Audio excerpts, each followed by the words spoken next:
Hi, I'm Terry Tucker, author of Sustainable Excellence 10 Principles to Leading Your Uncommon and Extraordinary Life. Welcome to another edition of Sustainable Excellence Extras. Today, I'd like to talk with you about having the courage to pursue your dreams and having the support system necessary to make those dreams a reality. On May 24th, 1965, a strange little craft quietly slipped out of the marina at Falmouth, Massachusetts, and headed its bow to the open ocean. Its lone occupant was Robert Manry, a copy editor for the Cleveland Plain Dealer newspaper. After 10 years at the copy desk, Manry had decided that he was a crashing bore and had determined that he must do something different. So he bought a sextant and a book of logarithms and began making plans to pilot his boat, Tinkerbell, to England. At 13 and a half feet, it would be the smallest craft ever to make the voyage across the ocean. Afraid to tell most people his plan for fear they would try to talk him out of it, he simply took a leave of absence from his job. He did write a few of his relatives, and his sister wrote back, saying, "It is wonderful to see someone carry out his dream. So few of us take a chance." But it was his wife, Virginia, who gave him the greatest support.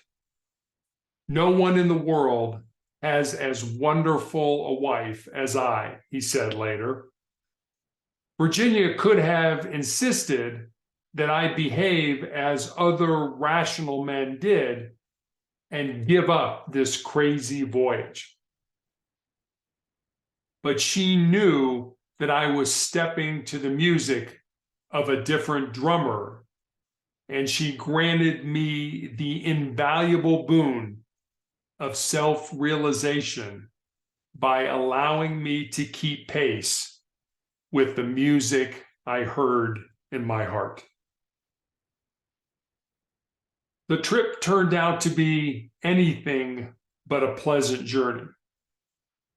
He spent harrowing nights of sleeplessness trying to cross shipping lanes without having his midget boat run down by giant freighters. After weeks at sea, the food became tasteless. The loneliness caused him to hallucinate.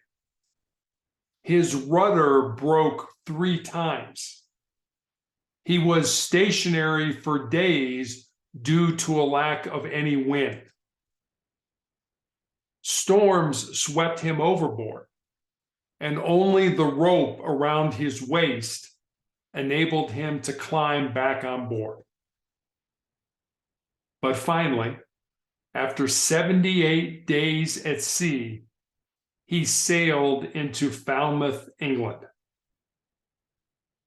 During the lonely nights at the tiller, he had often fantasized about what he would do upon setting foot on dry land.